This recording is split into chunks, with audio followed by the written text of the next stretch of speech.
Ooh, I love that animation, you know, the way it shows him planting his foot, pivots the hips, and follows through. Incredible form. And to see it, you know, animated in such detail, it's beautiful. It's beautiful stuff.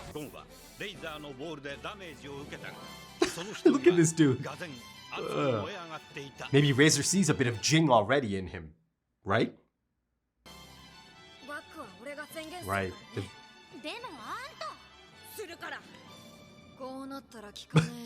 Kill knows by now. Hey, that's a cool look though, eh?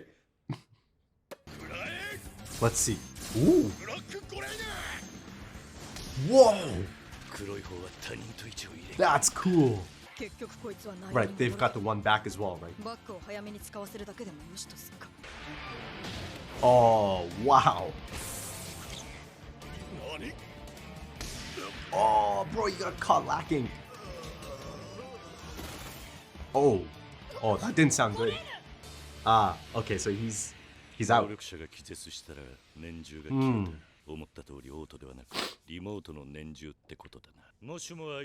Yeah, I do want to discuss that later. That's a big if, though.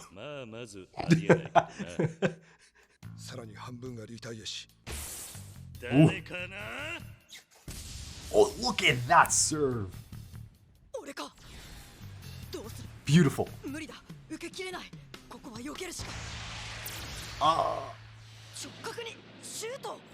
The curve wall special.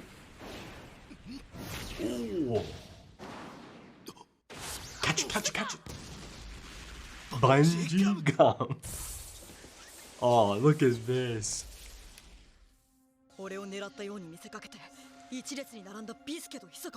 Wow, wow, that is seasoned player, right?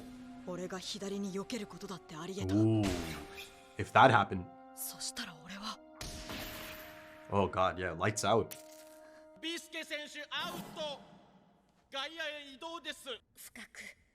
Oh. Clothing counts. Actually, yeah, that makes sense.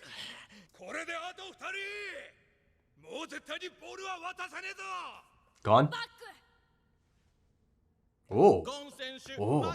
I love it anytime you don't get to see the eyes.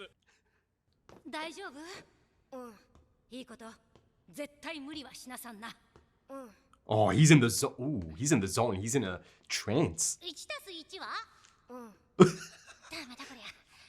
Oh my god, this is beautiful stuff. Oh.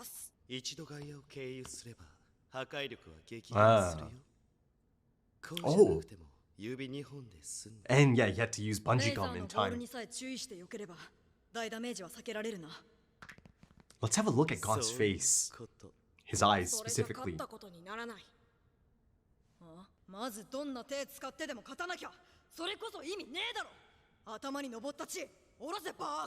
Baka.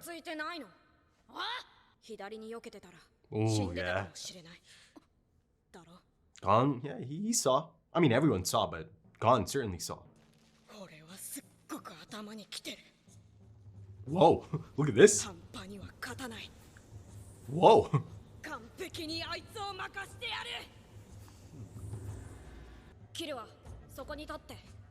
Look at this. Executive decisions all over the place, Gon-kun. Oh, he's gonna use it as like a launching point? Yes. Bare hands?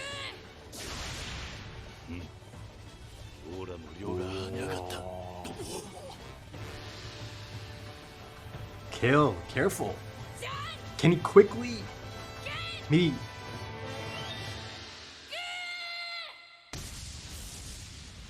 Wow. I mean, it looks like it's still bare hands. I mean, I know he's used to torture and all that, assassin background and training and all that, but come on. That's a great shot as well. Beautiful. It's been a beautiful episode so far, from a production standpoint.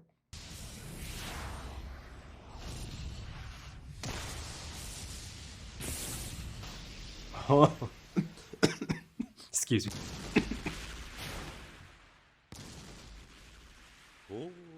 I love his reactions. He felt that. Oh, of course he felt that. Kill. Oh,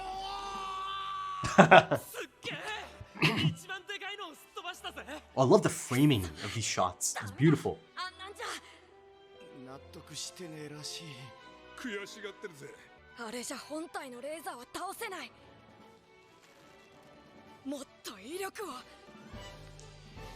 Bit of a slippery slope here, Gon. Oh, kill. Oh, look at that.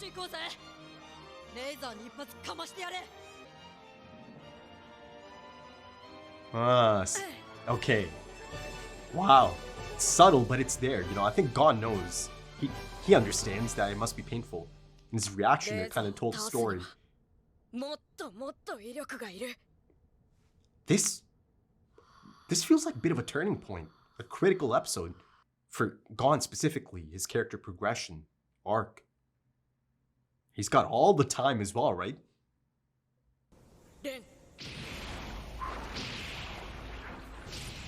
Oh.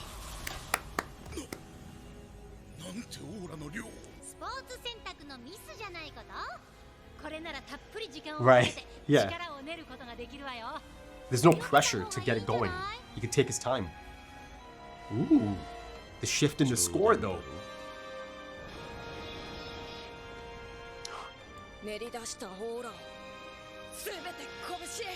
Oh, kill. Oh my god. That's gonna mess his hand up. This one's gotta mess his hand up.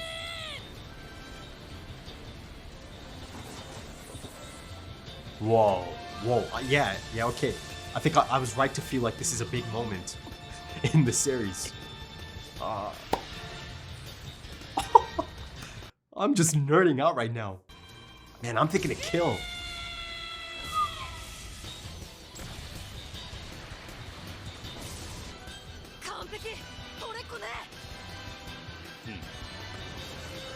Hold on, boys.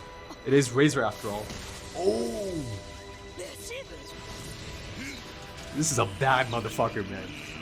So impressive. Look at those quads.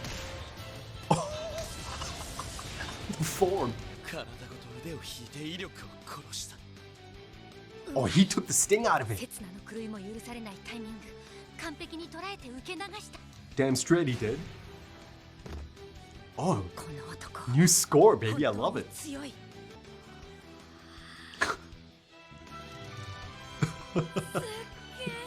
Oh, Gon, my dear boy.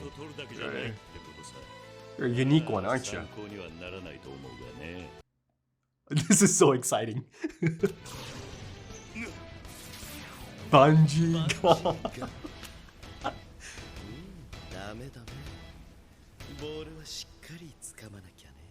Okay. Now you can use the back. At least they got that out of him.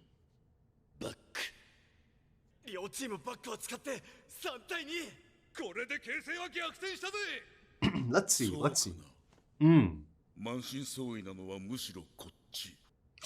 All three are injured. Yeah.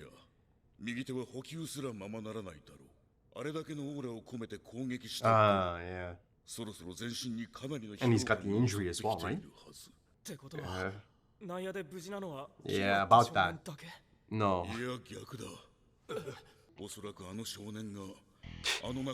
Hands in the pockets. Kill. You're a special little dude too.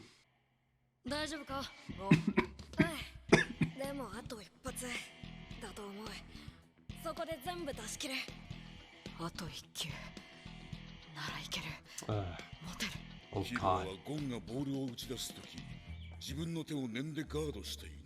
But yeah, why not? There's gotta be a reason, I guess. Jeez. Gon's not an idiot. He knows that as well, though, right? His reaction was...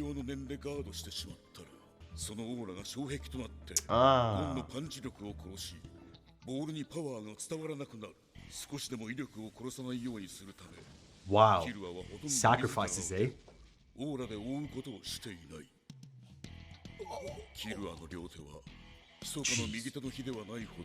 ひどい負傷をしているはずだ。Biscuit probably picked up on that as well, of course. キルアの両手はもうボロボロのはずだ。とてもしっかりとボールを押さえていられる状態じゃないだろう。それじゃあダメだ。何がダメだ。それじゃあ逃げたことに。Right. もう Yeah, Gon said it's got to be a really specific type of. 俺なら平気。おっちゃんが思ってるほど傷んじゃいないぜ。 But you're a master at concealing that though, or taking it. 大丈夫だって。Yeah, Biscuit knows.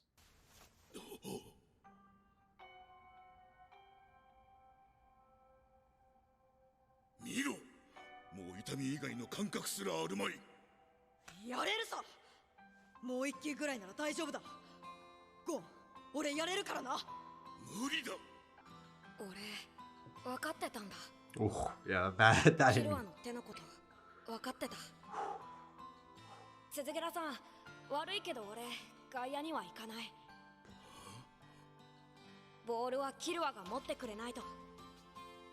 キルアじゃなきゃダメなんだ。ビスケでもヒソカでも多分俺思い切り打てない。何も考えず There's much to discuss here. 全力をぶつけることができるのはキルアがボールを持っていてくれるからなんだ。さ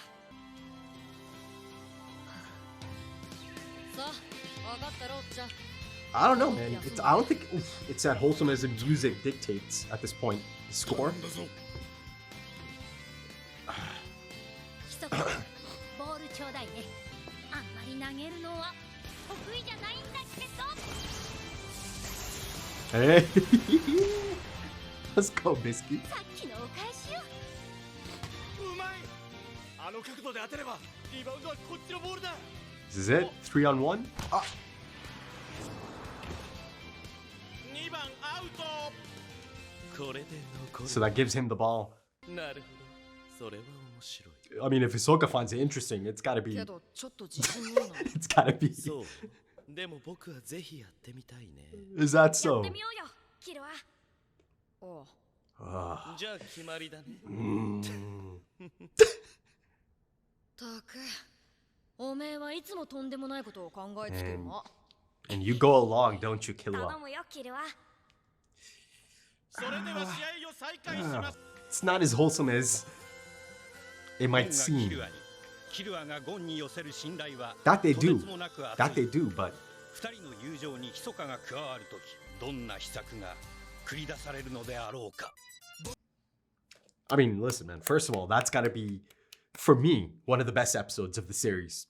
For, you know, a plethora of reasons, actually. Highly, you know, entertaining. But then again, you know, some of the thematic components of the story that are kind of, you know, brought to the fore. Quite fascinating. Really quite fascinating. You know, I do believe it is a critical episode.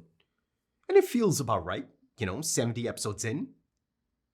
Close to the midpoint as well, right? So yeah, at this point, it's really beginning to get into Gon's mind. Hunters are selfish creatures or beings after all, eh, Jin? Okay, so at this point, Greed Island has an episode in my, you know, personal top 10. Hell, it easily could be a top 5 episode, right? I'm a little bit just in terms of exact, you know, placement. You know, that's a bit difficult at the moment, given that I'm, you know, 70 episodes in right now. But yeah, I think it truly feels like an episode that I could see in my top 5, right? It probably is a top 5 episode for me. I mean, I remember having, you know, concern about Greed Island following up York New City, right? Or the concern being that, okay, it may not be able to reach the heights of York New City, right? It may not be able to continue that trajectory of, you know, every single arc getting better than the last, right? An exponential incline. Now, you know, I'm not saying that this has, you know, matched York New City or surpassed it, but at this point, you know, it's really safe to say that I'm thoroughly enjoying it. I mean, it's certainly a totally different type of approach or tone than York New City, though, you know, there are a lot of similarities as well. And there's, you know, a few things that are kind of present, or, you know, a few things that have been present since day one, even, that kind of it's almost kind of like a breadcrumb trail, right? And it's been there again since day one, and it's kind of going through these different arcs, and it's a present, it's the constant, right? Especially as far as Gon's character arc goes. So yeah, at the end of the day, those potential concerns I had about this not being able to, be on par with something like York New City, it's a non-issue. It's an absolute non-issue at this point. It doesn't have to be on par. It doesn't have to surpass York New City. It's its own thing. It's really, really quite engaging, right? I mean, highly entertaining as well. I think it's safe to assume that I've had a lot of fun.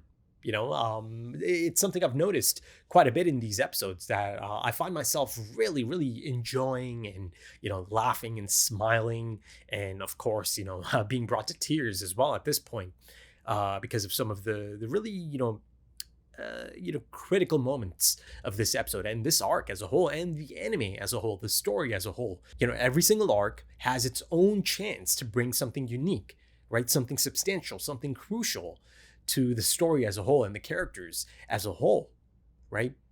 The exam arc had its thing. The rescue Killua arc, or go to the Zoldyck estate arc had its thing. Heaven's Arena certainly had its thing, right? Heaven's Arena is so important. Anytime I kind of think about it and look back at it, especially after every single episode, right? It feels like it was such a building blocks of a story arc, right? So crucial, foundational, right? Yeah, and then of course after Heaven's Arena, you've got York New City. Of course, York New City. I think I've said everything I need to say about York New City, and now you've got Greed Island having its chance to kind of have its own page, its own edition, its own crucial component for the story as a whole. This episode felt like a big deal, right? After a certain point, it really truly felt like, oh, okay, hold on. I'm looking at something special here, or I'm looking at something really quite fascinating at this moment, or experiencing something quite fascinating, right? By the end of this episode, it truly felt like, okay, it's laying the groundwork for this relationship. Right now, it's been doing that again, since day one. But by the end of this episode, I felt that, okay, it's taken a different step now, right? It's showing me a bit of a different angle now. I strongly feel that this episode is hinting at a few possibilities. Again, a few angles, a few different angles rather. As far as, again, the Killua and Gon relationship, that dynamic. And it truly felt like I'm beginning to see openings here, right? Small openings. But again, I do feel like it's by design. There's enough there that you can speculate. You can have that uneasy feeling. The thing is, somehow Togashi has staged some of these really critical components of the story, of the character arcs, right? Within a game of dodgeball.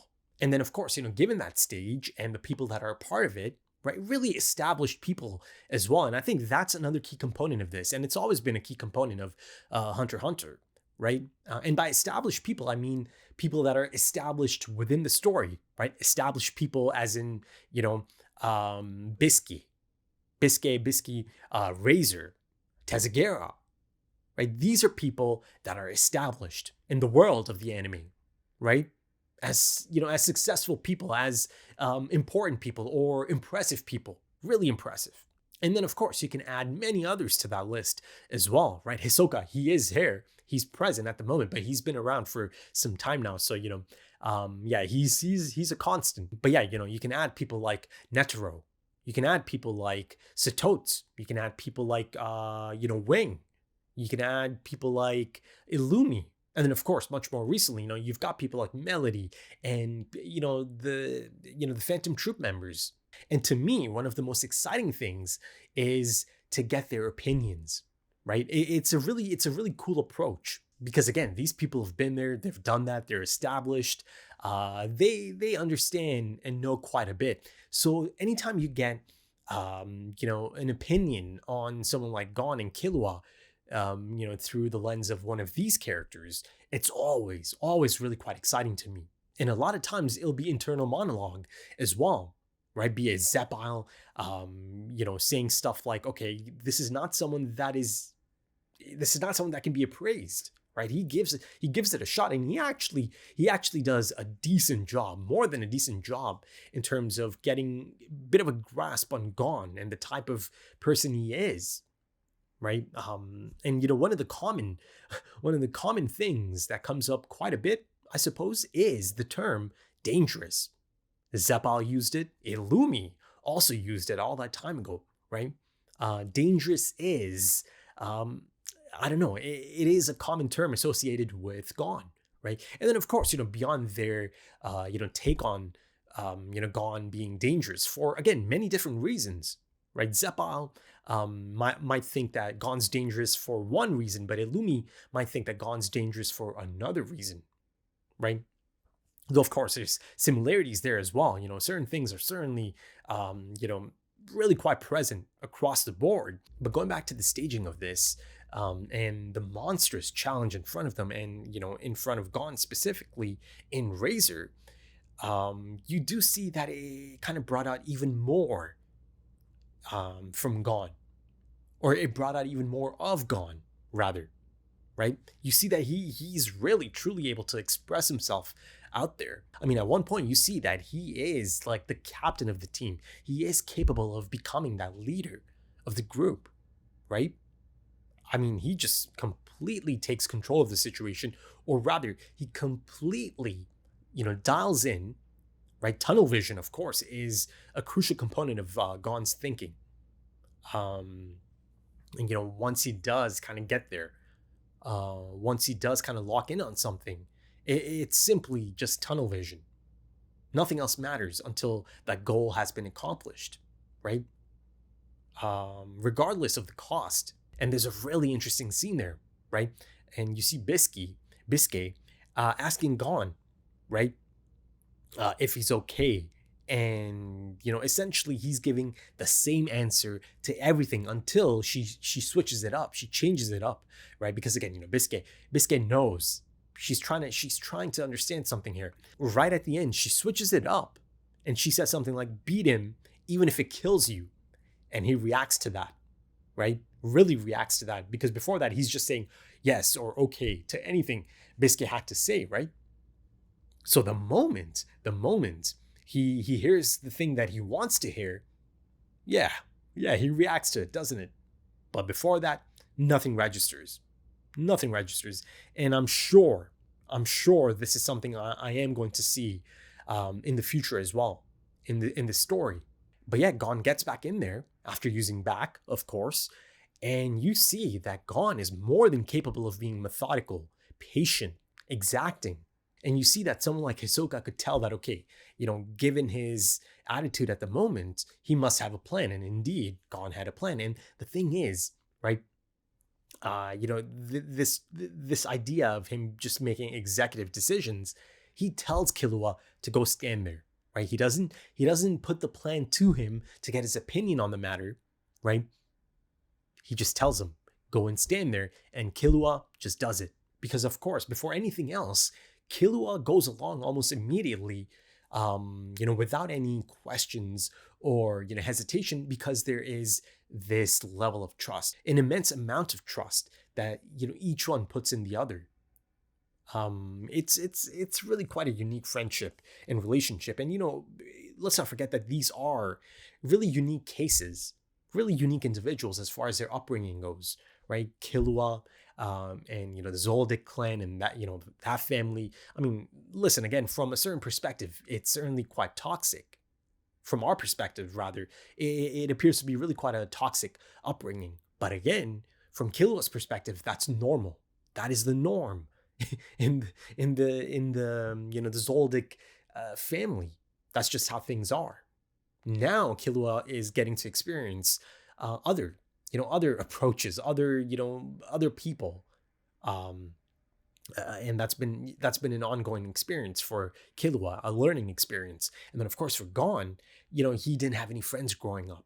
He spent a lot of time by himself, out in the open, out in the elements. So for both of them, it is a new experience. They are going through it together. And of course, there's ups, there's downs, there's going to be a lot of mistakes, right? And of course, you learn from those mistakes because those are first time mistakes, right? They're new to this. But that being said, there's certain things that are beginning to develop here, I think. Again, like I said, hints and different angles are beginning to kind of form. But again, let's preface this by establishing that everything that happens here is essentially pivots around Killua almost dying and Gon's reaction to that. Everything that Gon kind of puts into motion is because of that. So, I don't want to lose track of that or lose sight of that. Yeah, listen, not everything that happens beyond that point is something I can claim to be really quite, incredible, the power of friendship and just wholesome. There's elements of that, but there's also, there's some concerning behavior, some concerning, I don't know, possibly toxic elements to this, friendship, this relationship. Again, it feels like it is open to speculation at this point, right? And, these are my thoughts. These are not like final statements. These are just the thoughts that are coming to mind at the moment. And it'll be really interesting and fascinating to see, right, if I pull on this string, right, and kind of keep on this, throughout the rest of the Greed Island arc and the arcs beyond this, and the episodes beyond this, if it does kind of lead to some of these things I am thinking of, the possibilities. But again, at the end of the day, it's their first really special friendship for each one of them. So from their perspective, especially Killua in this situation, it might feel like the right thing at all times. It might feel like, everything he does here is the right thing to do in the name of this special friend that he has. Or sorry, in the name of this special friendship that he has.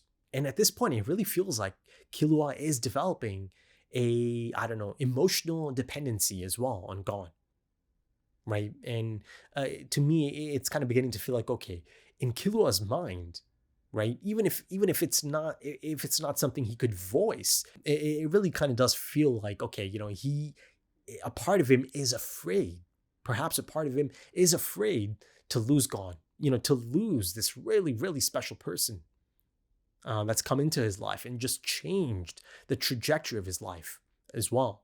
I feel that a part of Killua does kind of look at it as this, fear of maybe being discarded. Right now, I'm not saying that, Gon actually thinks like that. No, I don't think that at all. But Killua might be thinking in that manner, right? Discarded or, abandoned, perhaps. This fear of maybe not being needed by Gon anymore at some point. That Gon might not have a use for him at some point. Again, listen, these are my thoughts at the moment. I'm not trying to make any definitive statements, but I'm just kind of giving you my thoughts on the matter. Some of the conflicting thoughts that I had throughout this episode. It's one of the reasons I keep calling it such an engaging episode. I feel that Killua has to be a little bit careful about making his entire life about Gon. Right? I don't think he should wrap his entire identity around Gon, around being of use to Gon, around, just being a part of Gon's life.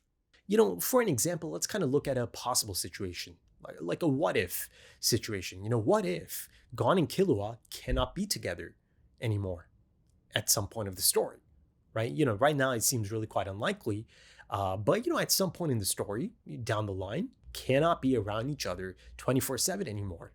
Right, for perhaps a substantial amount of time. And the thing is, as I am kind of describing this situation, I do hope it does play out in this manner at some point down the line, that they do have to separate, right?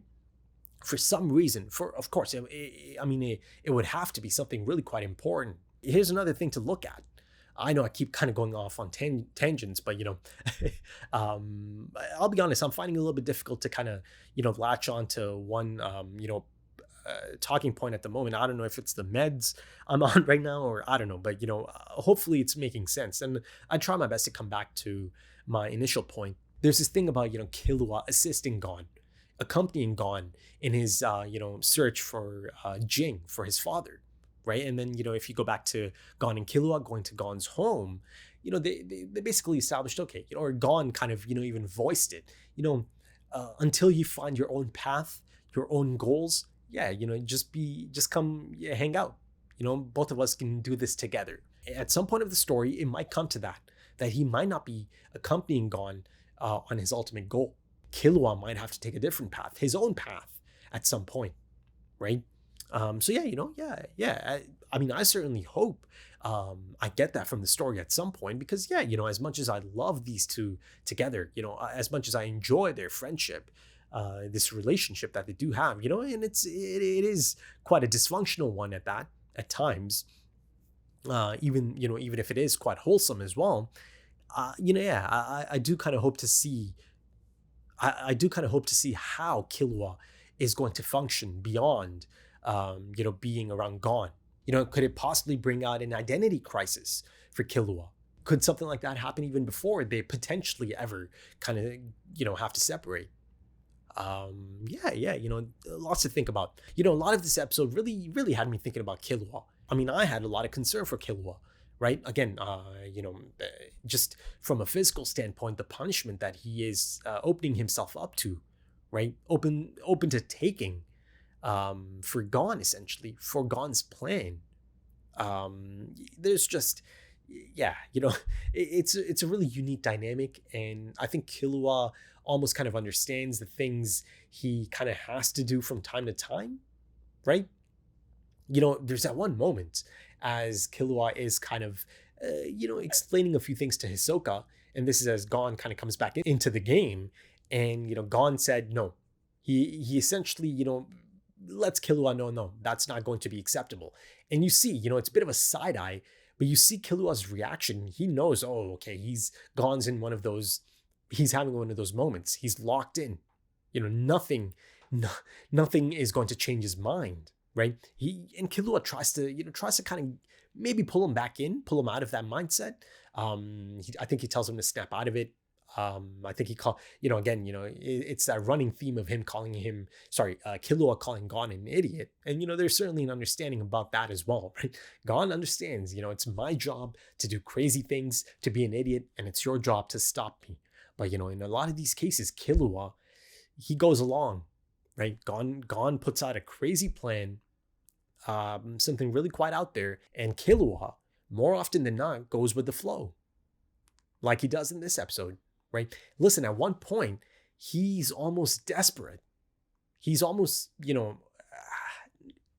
maybe begging. Maybe begging is, I don't know. Maybe it's not the right term.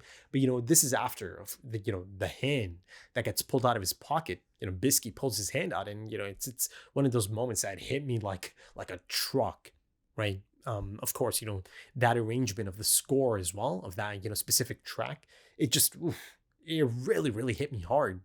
And just, it really had me thinking about everything that, Killua puts himself through for this friendship. But yeah, going back to my point about him almost begging, right? He turns to Gon and he is, he's just in a frenzied state almost, telling him, I can do this, Gon. Listen, I can do this. I'm good.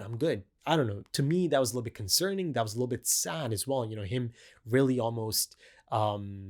being in the state of panic, just kind of trying to reassure Gon that no, I can do this. I'm your guy. I feel like all of these conflicting thoughts are kind of being brought out of me by design, I think at least. And essentially that's the second time Killua gives Gon the okay, gives him the green light, right? Gives him a sign. I mean, this, the second time near the conclusion, as he is, again, it almost feels like he's begging Gon to, just, go with the flow and keep to the plan and keep him in, I can do this. The first time round, it's an interesting one. It's a bit more subtle, isn't it? You see, of course, Killua is in a lot of pain. Us, the audience, knows that, right? Because again, it's clear that it's going to be a painful experience, right? But you see that he is trying to hide it from Gon nonetheless, even though, it's clear to us, the audience, and to Killua as well, that, okay, Gon's not an idiot. He knows that this is going to be painful. It must be painful, but he still makes an attempt to hide it. He's got his hands in his pocket. He turns around and he, tells Gon to give it his best shot. Let's do it again. And there you see in Gon's reaction, there's a quick look down at Killua's hands, looks back up at him, right? It's quite a stray face at first. And then he has a smile on his face, right? He's ready to go again. He's ready to launch again, like a cannon. But the thing to note there is that Gon doesn't feel the need to say anything. He doesn't feel the need to ask Killua, about his hands, about the pain that he must be in. Because in my opinion, I think Gon believes that saying that or voicing that would undermine his devotion, right? His commitment to the bit, to the plan. Sorry, not the bit. That he would patronize Killua by asking him, right? So that was enough. He doesn't say anything. He looks down at his hands, looks back up, cracks a smile, and then they carry on. And the thing is, I completely believe that Gon feels that indeed it only could have been Killua. That's the only reason he was able to just, tell him, just direct him to the spot, right? He couldn't do that with someone like Hisoka and Bisky as he put himself. You truly feel that Gon truly feels that the only chance he had to give it everything he has is if Killua is the one holding the ball for him. So of course, there's certainly a lot of wholesome aspects to this, this act of trust and friendship and optimism, a show of solidarity between friends. Because of course, I think Killua knows this, that Gon would reciprocate at a moment's notice, in a heartbeat. But the difference is, Killua is not the type to put Gon in that type of situation. It's not. It's a unique friendship from each perspective, right? It's not really an equal friendship in that regard, is it? Killua brings a totally different type of perspective to this as far as the roles go. The roles are really, really quite interesting in this friendship. Even though it's clear that Gon is open to, reciprocating everything that he's kind of expecting of Killua here, it's never going to get to that. Killua just isn't the type to put Gon in that situation, right? But he's okay. He's okay with Gon putting him in that situation. He's okay with, these sacrifices. But then, of course, on the flip side, you certainly begin to see some of the more unhealthy aspects of this friendship, this relationship that they do have. Now, at no point do I think that, Gon is being manipulative. I don't think that's really, I don't think that's in his character. I don't think that's something he's capable of, at least not actively. I don't think he's the type. At this point, it's really quite clear that Gon is prone to moments of selfishness, right? And tunnel vision. Extreme tunnel vision at that. Gon can be really quite stubborn. And that potential combination, of being stubborn and then, again, at times being prone to extreme tunnel vision and, again, selfishness, it's it's an interesting one, isn't it? And at this point, it really truly feels like that, Gon's overtly righteous tendencies could turn him into something else at some point, right? I don't know, that it could facilitate something else. Gon does have a vengeful streak in him. He does. He just does. Once again, it's on showcase in this episode, in this situation. And then speaking of things being on showcase, you then bring in Gon's monstrous untapped potential, right? I've seen quite a bit of Gon, but there appears to be so much more potential there. Monstrous potential at that. And I think a key component of this is that not only is it being showcased to us, the audience, it's being showcased, again, to those established characters. You see their reactions, Tezagera's reaction, you see Razor's reaction, right? This is during that incredible moment. It's one of those gripping moments. I felt that I was really, really quite dialed in. And it's one of those moments that felt like a big moment. He's going at it. He's really tapping in now. And there's a new score that comes into play. I believe it's a new piece of music. There's actually two new pieces of music, unless it's part of the same track, just at different times of that track. That scene itself is just incredible, alongside many other scenes. Like I said, it's a standout episode in terms of animation, the art direction. I think this episode is full of fantastic visual storytelling. Fantastic direction. It's just a top-notch episode, top to bottom. It really is. And the thing is, at this point, I think it's really quite clear to both us, the audience, and to someone like Razor as well, the reason Jing asked him to, not take it easy on Gon. I think it was something along those lines, right? To not go easy on him, or don't go easy on him. I think that was the line of dialogue, right? And I remember, seeing Gon's reaction to that as well. Again, it was a tight shot of his mouth, right? Him cracking a bit of a smile. But again, it was a bit of a unique smile at that. And the thing is, at this point of the anime, at this point of the story, to me, it's really quite clear that okay, Jing, it's not going to be a surprise to Jing. This potential that Gon has, this incredible potential that Gon has. I think this is something he must have expected, right? If news of this was to get to Jing, and that could be an interesting moment, right? If a character, someone like maybe Razor, who has come across Gon now and experienced the things Gon is capable of and seen that monstrous, raw potential, yeah, it could be interesting. Interesting because Jing's reaction to that, it could be really quite interesting because I believe it wouldn't be a surprise to Jing. I really truly don't think it'd be a surprise. But yeah, by the end of it, of course, Gon has yet another plan, a plan that is kind of crazy according to Killua. And then again, there's a line of dialogue, counting on you, Killua, right? He cracks that smile and he tells him, I'm counting on you, Killua, as always. And of course, Killua, he goes with the flow, right? He does it. He's open to it. Even though he clearly thinks that it's not going to work.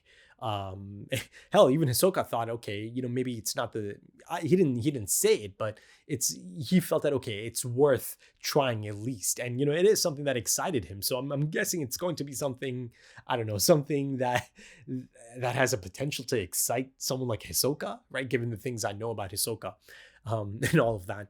So let's see the new crazy plan, the next crazy plan that Gon has in mind at this point. But speaking of Killua, I kind of want to go back and finish up my point about, him not becoming too dependent on Gon, emotionally dependent. Yeah, I mean, I don't want Killua to become too dependent on Gon as a whole. I just don't. At this point, it is really quite clear that he does put Gon on a pedestal. He does. But also it takes two to tango, right? I do believe that, Killua does enable Gon as well. And that's the reason I kind of brought up this idea of, or the notion of, the unhealthy elements of this friendship. And on the flip side, is there a possibility that Gon is kind of understanding the dynamic enough at this point that, he is kind of taking advantage of it at times? Maybe he understands that, okay, Killua, yeah, I think, yeah, Gon, it's clear, especially in the final scene as well, as he tells him once again, counting on you, Killua, and he's got that big smirk on his face as well. But again, at the end of the day, I'm not saying that Gon is openly manipulating Killua or that he even is capable of doing that to Killua, right? Maybe unknowingly, maybe it's possible, right? But I don't think it's in his nature to actually think like that. But unknowingly, again, based on the dynamics that have been established in this really unique, friendship and relationship, maybe some of that might be at play or could be at play down the line, right? And again, that could be another critical moment. And of course, like I said earlier, this is really something quite unique for Killua, right? It's a first time thing, to have this, to have this type of appreciation. And, again, I get one of those moments, right? Gon's words really, really got Killua. Right? You get that every now and then. The camera it's a tight shot of Killua. And a lot of times it's in the eyes as well, isn't it? Anytime he's being appreciated by Gon, right? And again, it kind of gets a bit of a blush out of Killua because, Gon doesn't have a filter. He doesn't feel the need to, hold back. He just tells it as is. It happened earlier in the arc as well. And, Killua got a little bit embarrassed and he kind of wanted to avoid eye contact after that. He kind of takes a few steps. And then, of course, he had that internal monologue about, just how important Gon is to him and how thankful he is to Gon. So, yeah, this type of, emotional attachment, this type of trust, this type of deep trust is something really quite new for Killua, isn't it? Other than maybe perhaps the sibling from the silhouette shots, right? Because he's holding hands with that one sibling who I still haven't seen, right? Now that it's on my mind, yeah, it's interesting that I still haven't seen that sibling. But yeah, even if it's at a personal cost, Killua is open to always being there for Gon. Always. And he's more than open to dedicating, body and soul to this special friendship. Yeah, I don't know. And, I do feel that maybe sometimes it feels like it does cloud his judgment. I think you see a bit of that here. And lastly, for now at least, Razor. How about Razor? This guy, he's a stud. He is just so impressive, so incredible. I mean, not only is he, maintaining all of the emitter spells on the island, on Greed Island, and that's quite a bit. I mean, the whole game requires that. It's a major component of the game, right? Then he's got his 14 devils. Of course, the numbers have dwindled, of course, but he's doing that as well. And those devils are really quite formidable as well. And even after using all of that, he's still nearly untouchable. I mean, he's got a creative solution for everything, right? So, it's going to require something really quite special to finally best him. I'm sure it is going to happen, but the exciting bit is how exactly could that happen? But I think that should do it for now. I'll probably have some more thoughts to kind of add on to the next episode's discussion, kind of build on as well. I'll be honest, I'm feeling a little bit lightheaded. Maybe a good point to, sign off. But yeah, of course, I can always kind of continue into the next one. But yeah, thank you so much for joining me, folks, and thank you for your time, because time is precious. And also, if you are interested in early access or, full length or full opacity, consider checking out the Patreon page and, potentially supporting the channel in the process as well. The links are in the description and the pinned comment. Also links to social media if that's your thing. Right then, thank you so much for joining me, and I do hope to see you again soon for the next one. Until then, take it easy.